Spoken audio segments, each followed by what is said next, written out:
मित्रांनो, ठिपक्यांची रांगोळी या मालिकेच्या आजच्या भागामध्ये सुमी सासरी जाताना खूप रडत असते. अप्पू पण तिला मिठी मारत खूप रडत असते. तेव्हा सुवर्णा अप्पूला समजावते. तर अप्पू बोलते, आपण निखिल दादाच्या मॉम डॅडला इथे राहायला बोलवायचं का? कारण सुमी गेली तर मला अजिबात करमणार नाही. तेव्हा सुवर्णा पुन्हा अप्पूला समजावते आणि सांगते, सुमी नाशिकात तर आहे, आपण तिला रोज आपल्याकडे बोलवू, ती तुला रोज भेटेल. तेव्हा अप्पू सुमीला रोज घरी येण्याचं प्रॉमिस सुमीकडून मागते आणि आपण मजा करू असं सांगते. त्यावेळी शशांक अप्पूला बोलतो, मजा करण्याशिवाय तुला दुसरं काही सुचत नाही का? मी तुला आता इन्स्टिट्यूटला गेल्यावर 2 तासांनी फोन करणार आणि तुझ्या अभ्यासाची प्रगती पण विचारणार, कारण फर्स्ट क्लास तर मिळालाच पाहिजे.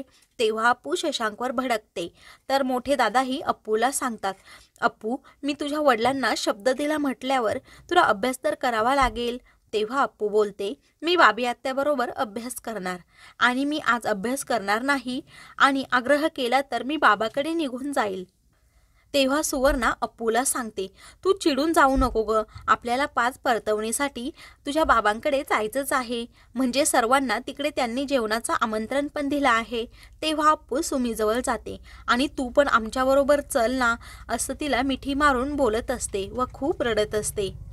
तेव्हा मोठे काका अप्पूला शांत करतात. तर विठूदादा सांगतात, अप्पू तू अजिबात टेन्शन घेऊ नको, आपण आज गाण्याची तयारी करू.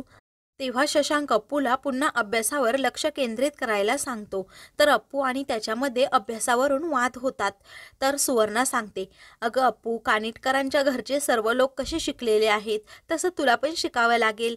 तेव्हा अप्पू अभ्यास करण्यासाठी तयार होते आणि एक अट घालते, सुमी आणि निखिलदादा इथेच थांबणार. तेव्हा सर्वांना अप्पूचं खूप टेन्शन येतं, कारण अप्पू सारखीच भाऊक होत असते. अप्पू निखिलदादा कुठे आहे असं विचारत असते. तेव्हा सुमी सांगते, तुझे निखिलदादा अमेयदादाबरोबर गाडीची व्यवस्था करायला बाहेर आहेत आणि ते मुद्दाम पुढे गेले.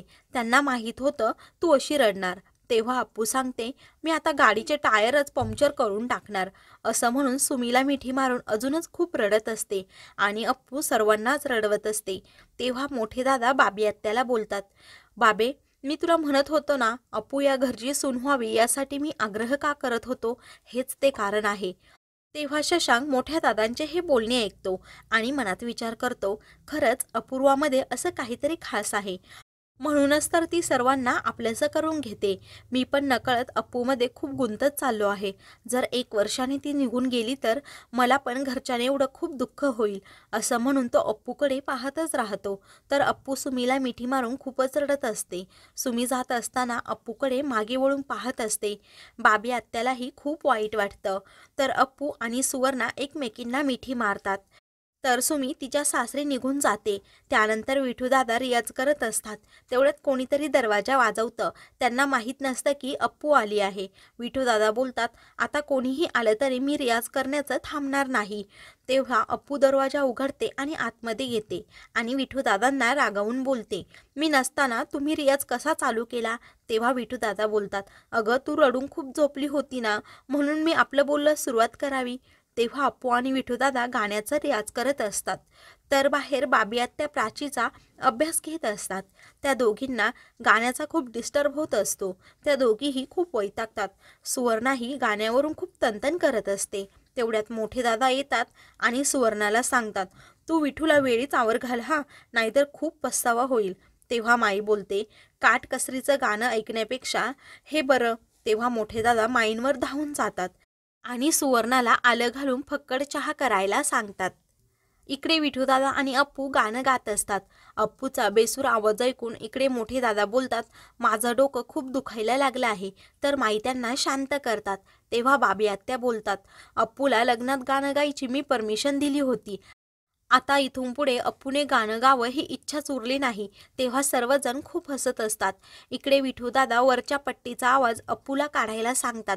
तर अप्पूचा हा बेसूर आवाज ऐकून इकडे मोठे दादांचे हात थरथर कापत असतात. सर्वांना वाटतं की मोठ्या दादांना नक्की काय झालं.